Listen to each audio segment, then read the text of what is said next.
Hello, नमस्कार। हाय। 1 मई 2020 की शाम और हम और आप लाइव हैं। कुछ चेंजेस हैं आज, दिख रहा होगा आपको। तो मैडम ने बाल काट दिए सुबह में और ठीक ठाक ही कट गया। तो शुक्रिया है मैडम को सुबह सुबह बाल काट देने के लिए। और काफ़ी अच्छा लग रहा है, लाइट फील हो रहा है। विकी हाय, दुर्गेश पांडे जी हेलो, पुष्कर भाई वेलकम। और आज दो चीज़ें हुई। एक तो जो बाल कटिंग हुई और दूसरी, कल हम लोग पैसे की बात कर रहे थे और पैसे और मेंटल ब्लॉक के ऊपर में हमने टॉपिक को छोड़ा था। कल रात को एक नाम नहीं लूँगा उनका, क्योंकि बड़ी संकोच के साथ उन्होंने फ़ोन किया कि अमित भाई तकलीफ़ है, कुछ हेल्प चाहिए। तो मैंने पूछा किस तरह की हेल्प चाहिए? तो उन्होंने बोला घर में राशन चाहिए। तो मैं बोला ठीक है, सुबह में आ जाइए। हाय मंथन, थैंक यू दुर्गेश जी। तो मतलब आ जाइए, सुबह बात करते हैं। तो मैंने मन में सोचा था कि कुछ मदद जो हो सकती है करेंगे उनको, मॉनेटरी हेल्प करेंगे। और साथ में ये भी मालूम था कि ये जो बंदा है ये जल्दी मुँह खोल के मतलब लाइन में खड़े होके कुछ लेगा नहीं। तो कैसे लोग होते हैं ना खुददार लोग कि भूखे रह जाएँगे और पैसे नहीं माँगेंगे किसी से। तो उस तरह के हैं इंसान। तो मन में ख़्याल आया कि एक बार लोगों से पूछ के देखते हैं। तो अभी इतने अच्छे लोग हैं 3-4 लोग इमीडिएटली बिल्डिंग से निकले और हम उनको कुछ मॉनेटरी हेल्प कर पाए, इतनी कर पाए जिससे कि उनको अगले 15, 20, 25 से 1 महीने तक तो तकलीफ नहीं होनी चाहिए। 6-7 लोगों का परिवार है उनका। और बहुत सारे लोगों ने उसके बाद बोला कि और भी कोई है तो हम हेल्प करने को तैयार हैं। तो वहीं मनी वाली बात मैं सोच रहा था कि अभी के समय में पैसे तकलीफ में हैं लोग, लेकिन दिल खोल के लोग एक-दूसरे की मदद भी कर रहे हैं। तो मैं बहुत खुश हुआ और जिन लोगों ने जेनरसली डोनेट किया और हेल्प की, बहुत शुक्रगुज़ार हूँ। और बहुत-बहुत खुश हो गया मैं कि खाली एक बार एक आवाज़ लगाने से इतने सारे लोग मदद के लिए खड़े हो गए। तो शुक्रिया। और हम बिल्कुल ख़्याल रखेंगे उनकी फ़ैमिली को बिल्कुल कुछ तकलीफ़ ना आए। बच्चे हैं उनके घर में, बूढ़े माँ-बाप हैं, अभी उनको चाहे जितना समय लगे निकलने में, हैं हम लोग साथ में उनके। तो अगर वो सुन रहे हों तो बिल्कुल घबराएँ नहीं। और हम और हमारे जो भी लोग हैं जो डोनेशन में मदद कर रहे हैं, हमें कुछ नहीं, हम कभी आपका नाम डिस्क्लोज़ नहीं करेंगे, हम कभी फ़ोटो नहीं निकालेंगे, इतनी हम अपनी तरफ से करेंगे। तो इन 2 चीज़ों से खुशी हुई, एक तो बाल कट गए मेरे और दूसरी हम कुछ कर पाए किसी एक ज़रूरतमंद इंसान के लिए, जो खुददार भी है। लाइन में लग के फ्री का खाना लेने का उसका कोई आइडिया नहीं। दूसरी खुशी की बात क्या हुई कि पैसे मिलने के बाद उनका फ़ोन आया। तो उन्होंने बोला कि उनको जो अमाउंट दिया गया है उससे केवल आधे से भी कम पैसे में वो 10-15 दिन का खुराक खरीद पाए हैं। उन्होंने बोला बाकी पैसे अमित भाई हमने जमा करके रखे हैं, अभी मुझे चिंता नहीं है, आगे तकलीफ होगी तो हम फ़ोन करेंगे।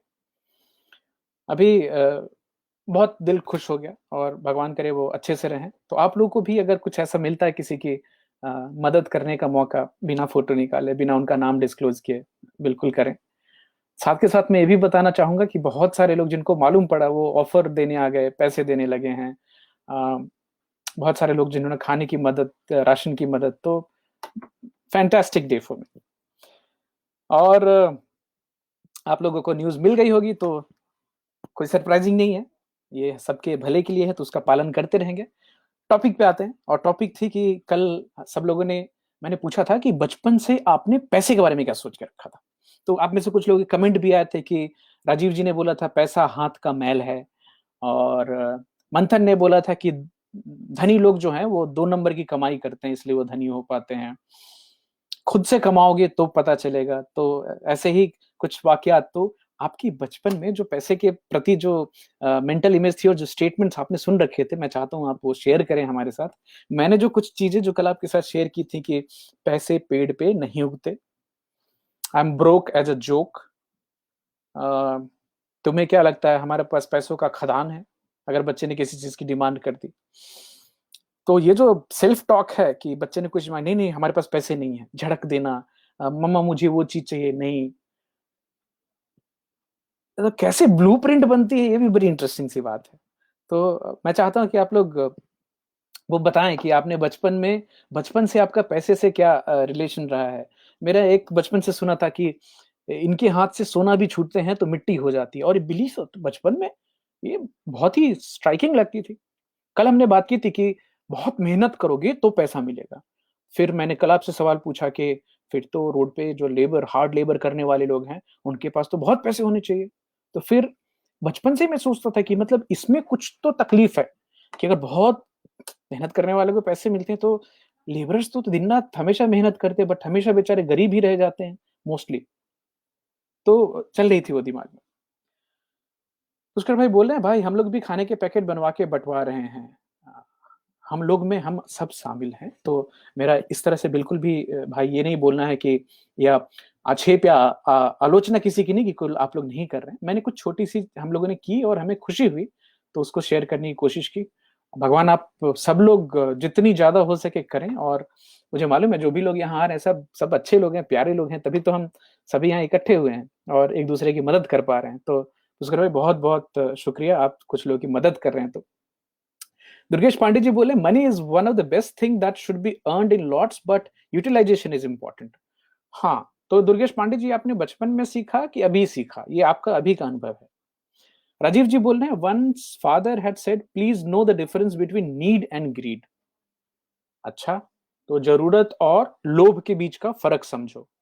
गांधी जी ने भी कुछ ऐसा बोला था।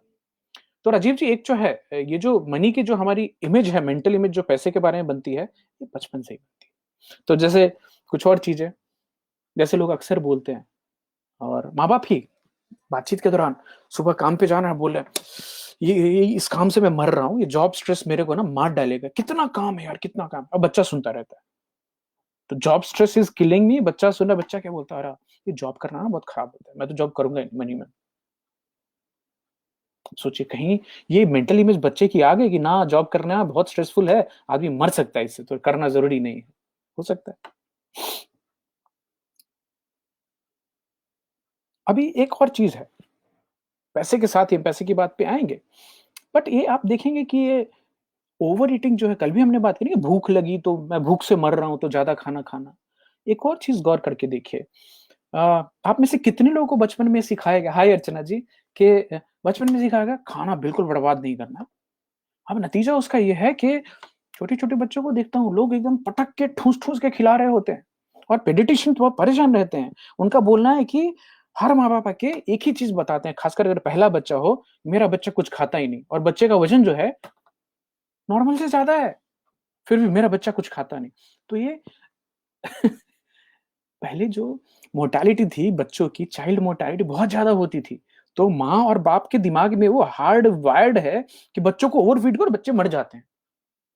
अब पेडियाट्रिशियन तो हैं, जो कुछ 1-2-4 मित्र भी हैं, वो बोलते हैं, अमित, बच्चे को जब भूख लगती है, उसको जो चीज़ चाहिए, उसको शर्म नहीं आती, उसको कुछ नहीं है, उसको जो खाना होता है वो खा लेता है। और आपको अंडरवेट बच्चे बहुत कम ही मिलेंगे, हैं कुछ हाथ जोड़ के, वैसे सिचुएशन को भी मैं मज़ाक नहीं बना रहा हूँ, लेकिन वेल टू डू फैमिली में, अच्छी खासी मिडल क्लास फैमिली में बच्चों को ठूस-ठूस के खिलाने की प्रवृत्ति बहुत है, और खाना बर्बाद तो बिल्कुल नहीं करना है, बिल्कुल नहीं। पांडे जी बोल रहे हैं, the best part would be wonderful if someone tries to reduce pain of others by helping with money. बहुत सारे लोग कर रहे हैं, आगे हम आ रहे हैं उसके ऊपर में, थोड़ी बात करेंगे इस पे। अभी मेरे अंदर भी ये कॉन्सेप्ट थी कि जो प्लेट में ले लिया उसको तो किसी हालत में आपको खत्म करना ही है। खाना बड़ी मुश्किल से आता है, और कई बार ऐसा हुआ है कि लोगों ने ज़बरदस्ती रख दिया और उसको निपटाने में आपकी हालत खराब हो रही है। हाँ? तो फिर मैंने एक किताब पढ़ी। किताब थी रुजुता दिवेकर जी की, तो उसमें उन्होंने बहुत अच्छे से लिखा था कि आपका शरीर जो है ना, ये एक मंदिर है, और आप अपने शरीर को मंदिर के जैसे ही इस्तेमाल कीजिए, उसको एक डस्टबिन मत बनाइए कि घर में खाना पड़ा है तो उसको खत्म करने की जिम्मेदारी आपकी ना। उसके बाद से मेरा गिल्ट निकल गया कि खाना किसकी प्लेट में कितना कौन वेस्ट कर रहा है। प्यार से एक बार समझाऊंगा, बट अपना खाना छोड़ के दूसरे का प्लेट नहीं देखता रहूंगी कौन खाना बर्बाद कर रहा है। हैं दो चार लोग जान पहचान के, अगर सुन रहे होंगे तो समझ पाएंगे कि मैं किसकी बात कर रहा हूं। तो इतने ऑब्सेसिव हो गए हैं वो कि खाना बर्बाद नहीं होना चाहिए। अब कहीं ना कहीं उनके बचपन से ही वो ब्लूप्रिंट चली आ रही है कि खाना बर्बाद, मैं मानता हूं खाना बर्बाद नहीं होना चाहिए, लेकिन आपका बॉडी भी डस्टबिन नहीं है। तो अगर आपके अनुभव में ऐसा कोई है जो कि खाना छोड़ने पे गिल्ट होती है प्लेट में, तो जरा आप बताएंगे। पुष्कर भाई, मैं बिल्कुल समझ सकता हूँ कि ये इंस्पिरेशन के लिए है, बहुत अच्छी बात है, शुक्रिया उसके लिए। मंथल जी बोले same here, not as difficult to get food but as as a gesture to अन्न देवता, डू नॉट। देखिए भाई, ये सब जो है ना कॉन्स्ट्रक्ट है, मेंटल कॉन्स्ट्रक्ट, ये देवता वो देवता, सब हमने हमारी स्टोरी, उसमें से 90% स्टोरी तो शायद आपकी है भी नहीं। ओके, बट ये जो बॉडी है, ये जो टेम्पल है जिसके अंदर में आप रह रहे हैं, वो आप मंथन, आप जिस बॉडी में रह रहे हैं उसका ख्याल रखना हमारा काम है। तो मैं उस दिन से बहुत क्लियर हो गया हूँ, चाहे कुछ भी हो कितना भी हो, पहले तो कोशिश करूंगा कम लेने की, जितना खा सकूं, जबरदस्ती नहीं खाऊंगा। जहां बॉडी ने एक तो देखिए, जो पेट भरना और ब्रेन को कनेक्शन जाना की सेटाइटी हो गई, उसमें 20 मिनट का फर्क है। और फास्ट फूड जो कंपनीज हैं इसको अच्छे से इस्तेमाल करती हैं। आप खाते जाएं, आपका पेट नहीं भरता, सडनली आपको लगता है बहुत खा ली।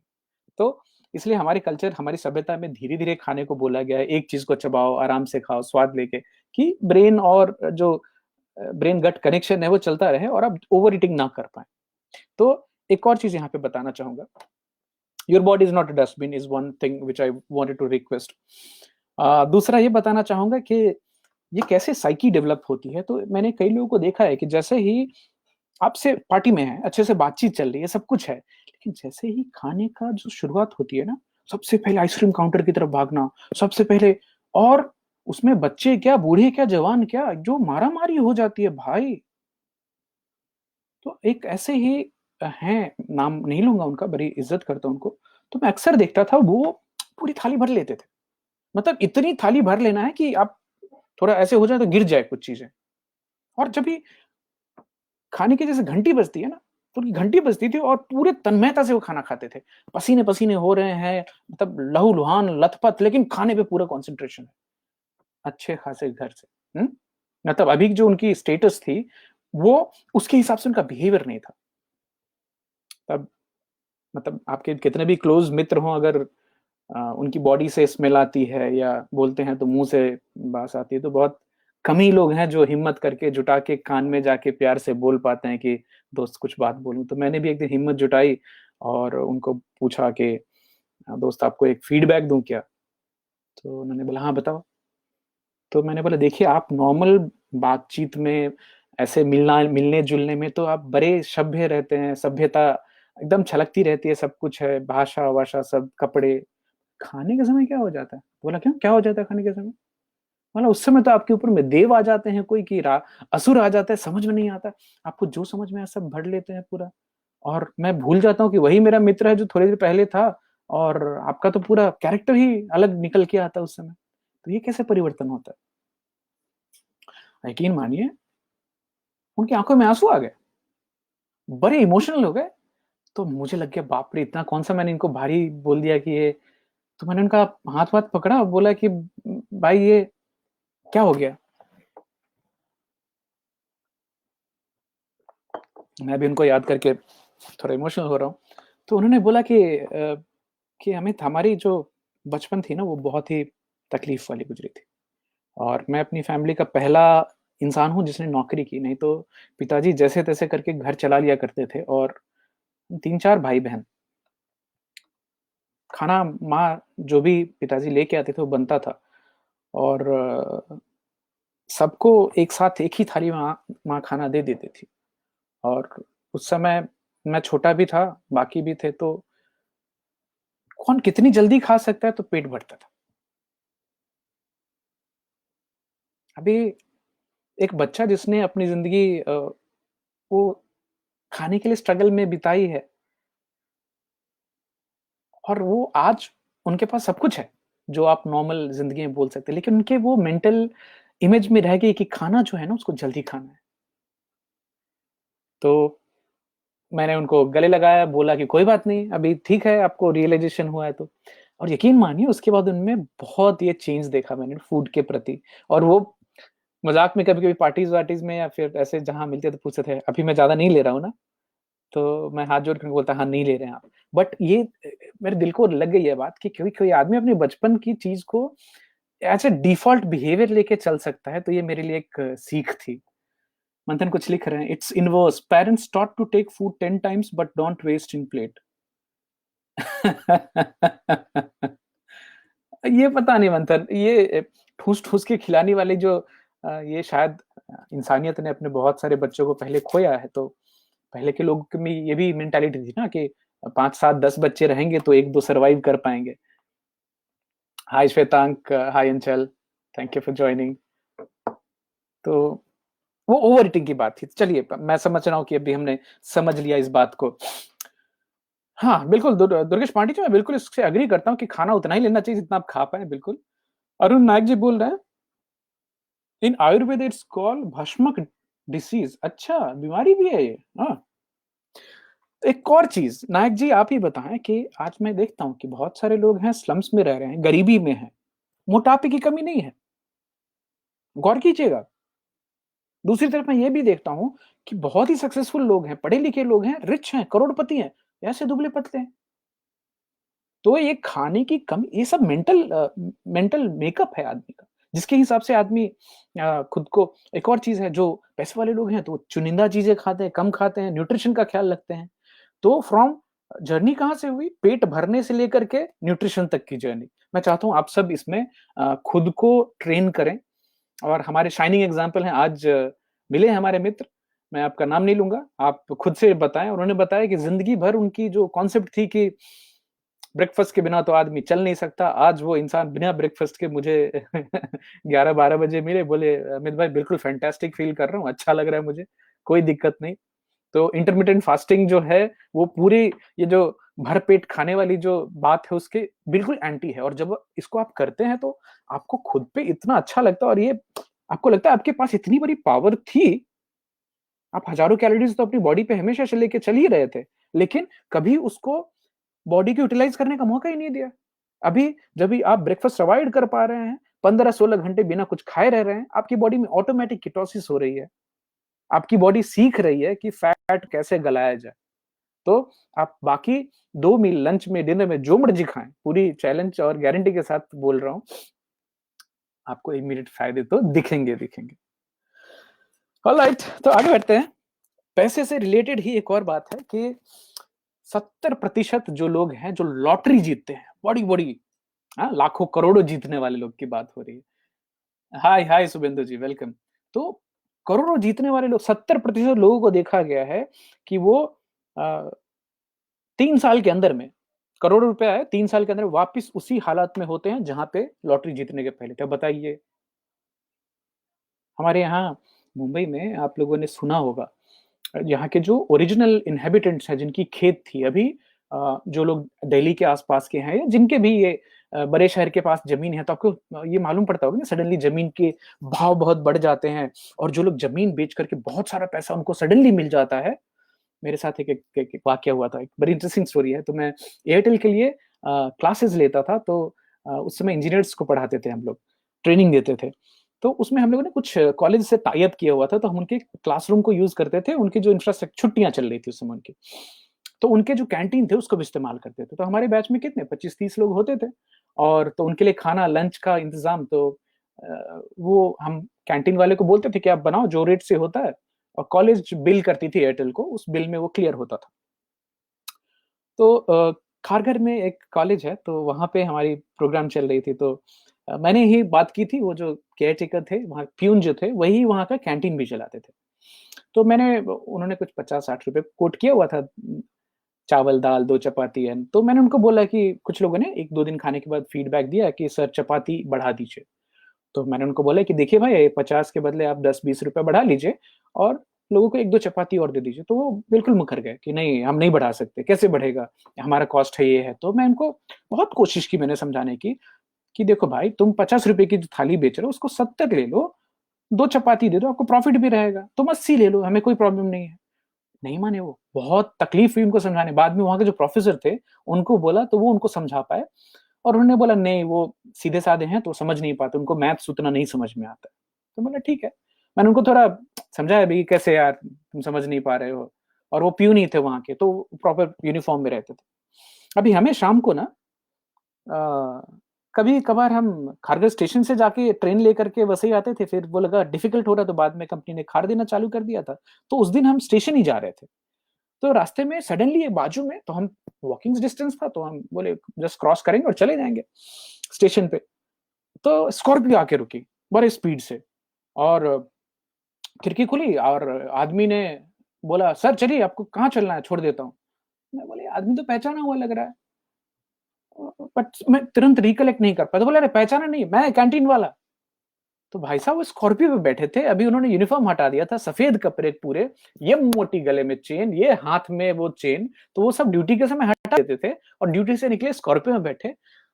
तो जब भी स्टेशन मेरे को छोड़ रहे थे तो उन्हें उस बीच में बताया कि जमीन बेची और कुछ करोड़ रुपए मिले उनके पास, और फ्लैट फ्लैट आ गई सब कुछ। बोला बहुत शानदार बात है यार, तो फिर आप प्यून की नौकरी क्यों करते हो? बोला नहीं साहब, पढ़ा नहीं ना, तो इसके लिए तो नौकरी तो करना पड़ेगा ना। मैं बोला चलिए, ये भी अच्छी बात है।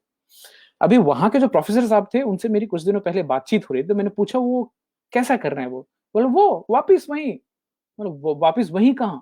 बोले गांव में जहां रहता था ना, जमीन थी वहां पे, वापिस वही झोपड़पट्टी में चला गया। क्यों? सारे पैसे जितने थे इन 3 4 साल 5 साल के अंदर में सब खत्म हो गए। जो भी प्रॉपर्टी बनाई थी सब खत्म हो गया, वापिस हिज बैक टू बीइंग जो गरीब वाली, जो किसान वाली हालत थी, उसमें वो चले गए हैं। इसमें कोई सरप्राइजिंग बात नहीं है। मरीसा पियर जी बोलती हैं कि जिन लोगों ने 70% लॉटरी जीतने वाले जो लोग होते हैं, वो अपने पैसे को होल्ड नहीं कर पाते, उन पैसों को वो इंजॉय ही नहीं कर पाते। क्यों? एक और चीज में देखते हैं, आप में से कितने लोग हैं जिन्होंने ऐसा देखा है, कुछ लोग बोलते हैं कि अरे हमारी तो सैलरी 25 को आती है, 30 तक सब खत्म हो जाती है। बताइएगा जरा।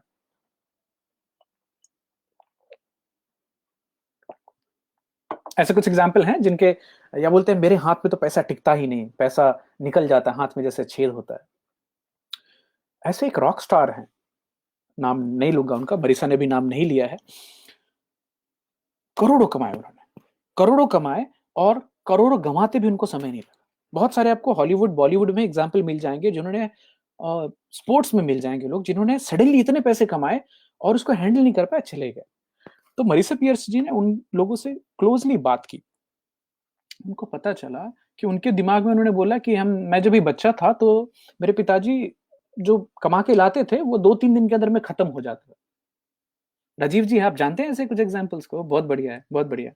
कि जो पैसे आए 2 4 दिन में खत्म, तो भले उनके यहाँ अभी करोड़ रुपए भी आ रहे हैं, वो 2 4 दिन में कहीं ना कहीं से खत्म कर पाते हैं वो, और वापस वो ठन ठन गोपाल वाली स्थिति में। एक दो जान पहचान के लोग हैं जिन्होंने इतने साल में, जब भी हमारी भी जिंदगी में उतार चढ़ाव आए, तभी हम भी नीचे थे, अब तभी वो ऊपर थे, उन्होंने उस समय कभी याद नहीं किया, और कभी बीच में बातचीत नहीं होती है, कुछ नहीं, बट सडनली उनका एसएमएस आता है या व्हाट्सएप मैसेज आता है, मुझे 15,000 रुपए चाहिए, 20,000। तो मैं थोड़ा तकलीफ भी होती है, बट सोच में पड़ जाता हूँ यार, मतलब क्या एक पैसे की जरूरत है तभी आपको याद आती है हमारी? बीच में तो कभी हालचाल पूछ लो, ऐसे फोन कर लो, बात कर लो, हमेशा तकलीफ में थोड़े रहते हो। और वही वाली हालत है कि पैसे चाहे जितने भी पैसे आ जाए उनके पास। एक दो लोग बड़ी क्लोजली देखा है कि सैलरी आई, 5 दिन के अंदर पैसे खत्म, उसके बाद अमित भाई पैसे दे दो। तो ये मेंटल मेकअप बचपन से जो लेके चल रहा है। अच्छा, 70% लोगों की बात की जो लॉटरी का पैसा 3 साल के अंदर में गंवा के वापस गरीब हो जाते हैं। 30% लोग हैं जो लॉटरी के पैसे का सदुपयोग करके अपनी जिंदगी को बहुत आगे ले पाते हैं। ऐसे लोग कौन से होते हैं मालूम है? जिनका पैसे का बैलेंस करना, पैसा संभालना उनको पहले से आता था, तो जो पैसे उनको लॉटरी से मिले उसका इंक्रीमेंटल इस्तेमाल कर पाए। तो उनकी जो रिलेशनशिप थी पैसे के साथ वो बचपन से अच्छी थी। ये पैसा पेरे पिपता वाला नहीं, पैसा इसेंशियल चीज है। इससे आप बहुत कुछ दुनिया में अच्छा कर सकते हैं, खुद के लिए भी, आसपास के लोगों के लिए भी। तो अगर आपके पास छोटे बच्चे हैं तो उनको क्या सिखाना है पैसे के बारे में? हाँ, पैसा बुरी चीज है कि पैसा अच्छी चीज है? आप सोचिए। राजीव जी बोल रहे हैं had help them but they had not returned and now had stop to help. देखिए हमारे भी ऐसे बहुत सारे अनुभव रहे हैं कि हमने हेल्प कर दी और नहीं आए वो लोग, कन्नी काट के निकल गए, बट कोई बात नहीं, कोई बात नहीं। हाँ, राजीव जी, किसी का नाम ना लें आप, नाम नहीं लें किसी को पर्सनली, बट हैं ऐसे एग्जाम्पल आपको मिल जाएंगे ज़िंदगी में जो कि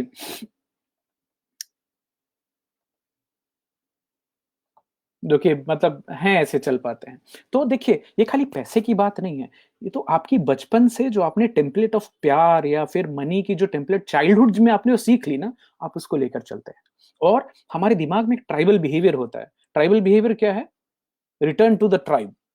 अभी देखिएगा, अभी ये मजाक बिल्कुल नहीं है, बट ये सच्चाई है। और मेरी जो दोस्तों से बातचीत हो रही है, उनका बोलना है कि अभी लोग इतने डर गए हैं, हमारे काम करने वाले, हमारे आसपास रहने वाले, कि जैसे ही लॉकडाउन ओपन होगा तो एक भागने की कोशिश करेंगे, क्योंकि सबको अपने घर में, अपने पास में, अपनी जो कबीला है, अपना जो गांव है, वहां जाने की तीव्र इच्छा है। रो रहे हैं लोग, बड़ी दुखद बातें भी निकल के आ रही हैं, तो लोग जाएंगे। तो ये जो हम सब की फीलिंग है, ये ट्राइबल फीलिंग कि हम वहां गए तो हमें वहां सुकून मिलेगा, चैन मिलेगा। और तो लोग बोलते हैं चलो हम अपने घर में जाके मरेंगे, और ये उनका बिल्कुल भावनात्मक हक है, इसमें कोई कुछ नहीं बोल सकता। बट ये हम सब के अंदर भी है।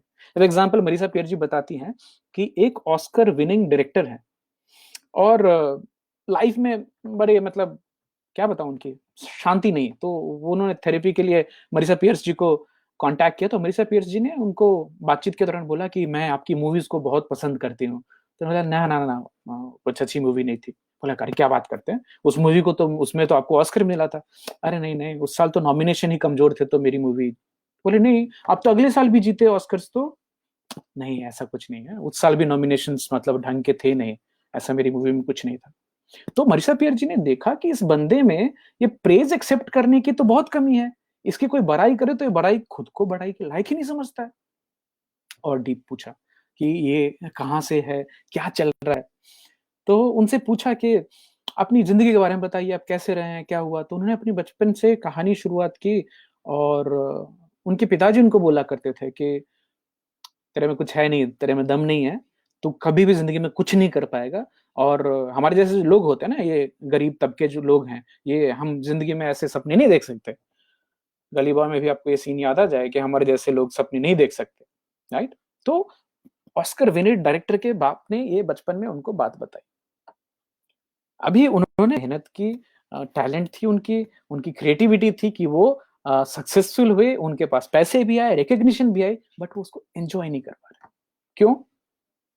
Mental back. वो दिमाग में क्या है, आई डोंट डिजर्व इट, मैं इसके तो लायक ही नहीं हूं। और ज्यादा पूछा गया उनके पिताजी से बाद में कि आपका तो जो बेटा है अभी तो वो सक्सेसफुल है, इतना बड़ा फिल्म डायरेक्टर है, ऑस्कर विनर। तो वो उन्होंने बोला नहीं नहीं, अभी उसने जिंदगी में इतना तकलीफ नहीं झेला है कि वो खुद को सक्सेसफुल बोल सके। आप बताइए, you have to be going through a lot of pain to be successful. Is वो इतना सक्सेस डिजर्व नहीं करता, ये जजमेंट है उनका। और वो जो करता है वो, मैं उसको वैल्यू नहीं देता। ऐसी एक दूसरी स्टोरी, एक बड़े सॉन्ग राइटर सिंगर हैं, उनकी स्टोरी। सेम ऐसी ही पेरेंटेज कि तू नालायक है तो कुछ नहीं कर सकता। भाई साहब की जो एल्बम है बहुत सुपर हिट हो गई, तो ये अपने पिताजी के पास पहुंचे और बोले कि मेरा एल्बम साइन कर दीजिए, मैं बहुत खुश हो जाऊंगा। तो उन्होंने बोला क्या साइन कर देना, मुझे तो तुम्हारा म्यूजिक ही पसंद नहीं है। बेचारा गटेड पूरा एकदम। अब ऐसे लोग मरीसा पियर जी के पास पहुंचते हैं कि अभी बताइए, मैंने करोड़ रुपए कमा लिए हैं, पूरी दुनिया में मेरी लोग अच्छा बोल रहे हैं, बट मेरा जो, जहां से मेरे को सबसे ज्यादा वैलिडेशन मिलता है, वो मेरे माँ या मेरे बाप या मेरे भाई, या वो मेरे को कुछ भाव ही नहीं देते हैं बिल्कुल। तो उन्होंने बैकग्राउंड चेक किया और उन्होंने बोला कि ये जो क्या है, ये रिजेक्ट करने की जो भावना है, जो बहुत सारे लोगों में होती है, या फिर मन के अंदर बुराई है लेकिन उसको व्यक्त न कर पाना, ये उनकी फैमिलियर बिहेवियर है। और मरीसा पीर जी अक्सर बोलती हैं कि हम उस चीज के प्रति ज्यादा वापिस जाते हैं जो हमारी फैमिलियर बिहेवियर होती है। तो उनके पिताजी ने उनसे वही बिहेव किया, उनको जिंदगी भर क्रिटिसिज्म ही मिला, उनको कभी एक धेले का प्रेज नहीं मिला कि बेटा तूने अच्छा काम किया है। तो दूसरी बात, हमारे यहाँ तो ये भी मानी जाती है बात, मर्दानगी है कि जितने बच्चे से करक रह पाओगे। और बच्चों के सामने आप इमोशन कैसे दिखा सकते हैं, रो कैसे सकते हो? हम चाह रहे बेवकूफ लोग। हमारे यहाँ तो मूवी चलती है तो उसमें भी रोने लग जाता है, दोनों बेटियां आ जाती है, क्या हो गया तुमको, क्यों रो रहे हो? तो मतलब मूवी में बहुत इमोशनल चीजें दिखा रहे हैं तो रोना आ रहा है। तो वो एक रुमाल लो के दो बैठ जाती है, मतलब कहाँ से ये रोंदू मिल गया हमें। तो मुझे अपने बच्चों के सामने अपने इमोशन दिखाने में कोई शर्म नहीं। और मैं एक और चीज बताता हूँ कि ये देखिए, हमारी जनरेशन में बहुत सारे लोगों ने ये डिफॉल्ट जो आ रहा था ना, क्रिटिसिज्म को लेके चलना, उसको हमने रोका है। और हमारे ऐसे गुरु मिले हैं दो चार जिन्होंने हमें ऐसा कुछ सिखाया, बताया, जिसको हमने अपनी लाइफ में थोड़ा थोड़ा फॉलो किया। आप सब लोगों से भी हाथ जोड़ के अनुरोध है, रिक्वेस्ट है कि अपने बच्चों को क्या करना है। अभी देखिए, कुछ लोग हैं जो कि उनको अगर आप सही से भी प्रेज करें, समय हो रहा है हमारा, आज के लिए थोड़ी देर 2 मिनट और आपकी लूंगा। आप उनको अगर बड़ाई करें कि भाई शर्ट मस्त पहनी है तूने आज, तो बोलते हाँ नहीं नहीं, मेरा मैंने नहीं खरीदा, मेरे को गिफ्ट में दिया था किसी ने। मेरे को क्या मतलब है तुमको गिफ्ट में मिला किसी ने दिया नहीं, अच्छी शर्ट लग रही थी मैंने बोला। किसी को बोलिए कि अरे आप अभी जो बात कर रहे थे ना बहुत अच्छा बोला। क्या अच्छा बोला, मैं तो सबसे अच्छा इंपॉर्टेंट पॉइंट था वो तो बोलना ही भूल गया। मतलब लेने की आदत ही नहीं है। हाथ जोड़ कर ये नहीं बोल सकते कि थैंक यू शुक्रिया, नहीं, क्योंकि जिंदगी में बड़ाई मिली नहीं। डिप्रेशन, जो लोग अपने आप को जो जो डिप्रेशन के शिकार होते हैं, हाँ राजीव कुमार जी, आदमी रोते नहीं, आदमी रोते हैं, बहुत फुट फुट कर रोते हैं। बहुत स्ट्रांग लोगों को भी रोते हुए देखा है। तो मर्द को दर्द नहीं होता कॉन्सेप्ट गया है अभी। हम सब बिल्कुल इमोशनल क्रिएचर्स हैं। फ्रीक्वेंसी थ्रेशहोल्ड अलग अलग होता है, मैं जल्दी रो देता हूँ, कोई थोड़ा देर से रोता है। दिल में तो सबकी लगती है बात। देखा है, बहुत प्यारी सी स्टोरी है जो मैंने अपने कलीग्स को सुनाई हुई है, कभी आप लोग को भी सुनाऊंगा। पर्सनल स्टोरी है, थोड़ी ज्यादा इमोशनल वाली है, तो बाद में बताऊंगा। तो डिप्रेशन वाले जो लोग हैं वो खुद को, अपने आप को बड़े हार्श, हर्टफुल शब्द, बड़ी ही क्रिटिकल जजमेंट खुद के बारे में खुद को रोड जो सुनाते रहते हैं, डेली सुनाते हैं। मैं निकम्मा, मैं नालायक, मेरे से कुछ नहीं होगा, सपने देखने का हक नहीं। और ये करते करते करते करते खुद को डिप्रेस करते हैं। ये it's kind of blocking praise, because what, criticism is familiar, to complain is familiar. किसी का मजाक उड़ाना फेमिलियर है, बहुत चले थे ये करने, देख किसी के फेल होने पे हाथ पकड़ के उठा के उसको पीठ थपथपा के, भाई कोई नहीं, चल दूसरी रेस चालू कर ना। मॉक करना, चले थे बड़े बनने, आ गए, बहुत हो गया, आ जाओ अभी। तो ये फेमिलियर है। तो आप इस जो भी ऐसा कर पा रहे हैं और कर रहे हैं, तो डिफॉल्ट जो सुना जो देखा उसको चलाए जा रहे हैं। कंप्लेनिंग इज फेमिलियर हर हालत में, ये ठीक नहीं है, वो ठीक नहीं है। What is not familiar is praising is not familiar. छोटी सी चीज, तेरा डीपी मस्त लग रहा है यार, अच्छा है, तेरे बच्चे अच्छे हैं, appreciating someone is not familiar. और लोग तो इतने अच्छे हैं, क्या बताऊं, एक बोलने पे 10-15 लोग आ गए, जमा हो गए, पैसे देने लगे, ऐसे खाली एक बात पे। तो मैं कैसे बोल दूं दुनिया खराब है? बिल्कुल नहीं। Solving issues is not familiar. Problem बता के कंप्लेन करके छोड़ देना फेमिलियर है, बट उसका सॉल्यूशन निकालना फेमिलियर नहीं है। Being bigger than the current scenario environment is not familiar, but कोई तो है। और आपको ये हमेशा याद रखिए, जो क्राइसिस का जो समय होता है ना, इसमें लीडरशिप निकल के आती है। तो आप जहां भी हैं, जिस भी क्षेत्र में हैं, आप ऑटोमेटिकली कुछ ना कुछ करने लगे। जो लीडर्स होंगे ना, किसी को बताने की जरूरत नहीं, कुछ ना कुछ वो करते रहेंगे। ये लीडरशिप है, बट ये फेमिलियर नहीं है। वो डर रहेगा अंदर में, बट उससे तो आगे बढ़ना पड़ेगा। यही सिखाया जाता है, राजीव जी बता रहे हैं जी, बिल्कुल। तो कुछ इसमें पर्सनल अनुभव भी हैं, कुछ मरीसा पियर जी के भी हैं, आसपास के लोगों को ऑब्जर्व करता हूं तो वो भी कुछ बता पा रहा हूं आप लोगों को। विक्टिम कार्ड प्ले करना, ये दिल को बहुत तसल्ली देता है। मैं तो, मेरा तो किंतु परंतु। Hi Amit, I am late today, nice T shirt, thank you पाजी, बिजी विद इफ्तार नमाज।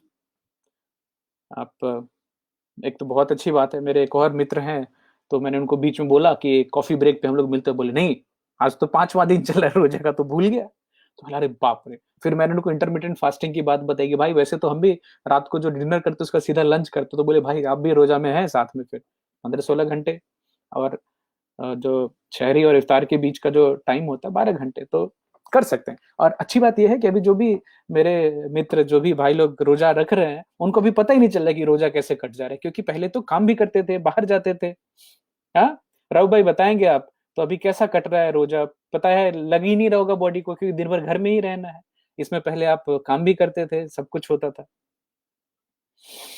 अशरारुल लिख रहे हैं, गिरते हैं सहसवार ही मैदान जंग में, वो तुल्फ क्या गिरे जो घुटनों के बल चले। सही बात है। और जो गिर जाएं, उनको पूरा गले लगा के उठाना, आगे बढ़ाना भी काम है, चाहे वो हमारे बच्चे हों, किसी दूसरे के बच्चे हों, हमारे मित्र हों, हमारी फैमिली के लोग हों, जो भी। एक फेलियर, दो फेलियर क्या होता है? एडिसन साहब तो कितने बार में बल्ब बनाया था, बताइएगा जरा।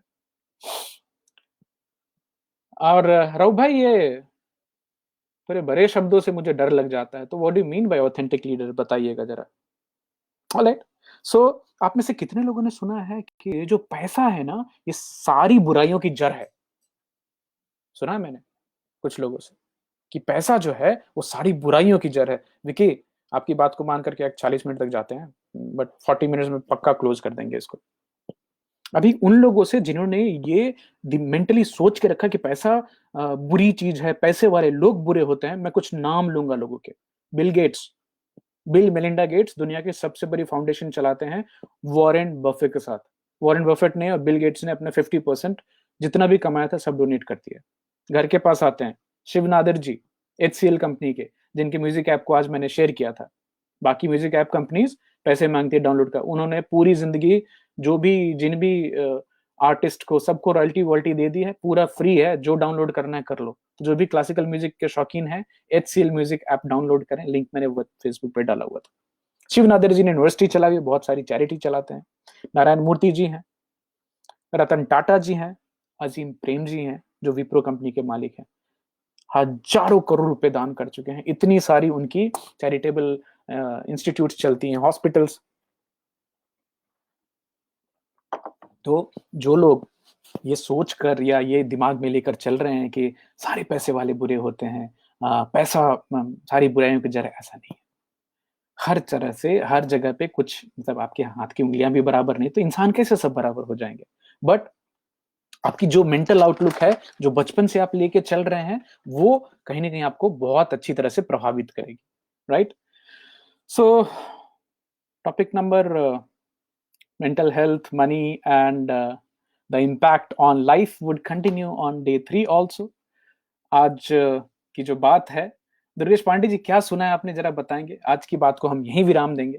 मैं चाहता हूं कि आप में ये चीजें थोड़े सिंक इन हो, और हाथ जोड़कर एक विनती भी है, ये कोई प्रवचन नहीं है, तो मैं चाहूंगा कि आपने जो एक्शन लिए हैं, उससे आपकी लाइफ में क्या इंपैक्ट आ रहे हैं, अगर एक दो चीज भी आप सीख रहे हैं, उससे क्या हो रहा है, जरूर शेयर करें, किसी दूसरे का भला होगा।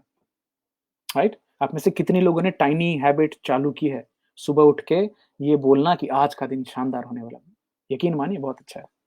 आप में से कितने लोग हैं जो आईने के सामने जाकर एक मुस्कान दे करके खुद को देख रहे हैं?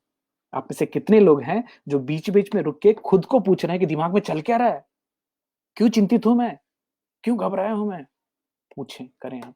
तो छोटी छोटी जो टिप्स मैं बार बार रिपीट कर रहा हूं, आप में से कितने लोग हैं जिन्होंने अपने खाने पे, न्यूट्रिशन पे थोड़ा पढ़ना चालू किया है? रिसोर्सेज बहुत सारे हैं। एक और चीज,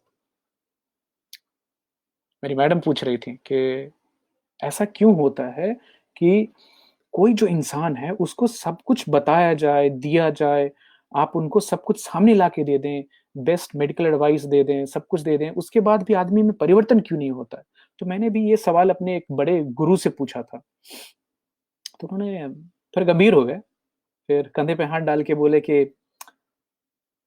जो कर्म होता है ना, उसको तो झेलना पड़ता है, तो कुछ कार्मिक कनेक्शन भी है।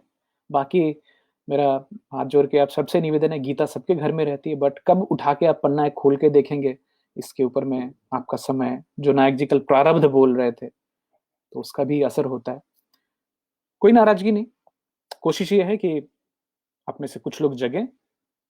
3 चीजों की हम बात करते हैं, ये पहली है हेल्थ, दूसरी फिटनेस, और तीसरी अवेकनिंग, की दिमाग में जो ख्याल चल रहे हैं, क्या चल रहा है। तो हम भी जगें और एक दूसरे को जगा दें, एक दो जग गए तो काम हो गया। राइट। तो आज की टॉपिक को यहीं विराम देते हैं, और जो लोग आज जुड़ पाए, आप सब लोगों को बहुत बहुत शुक्रिया, धन्यवाद।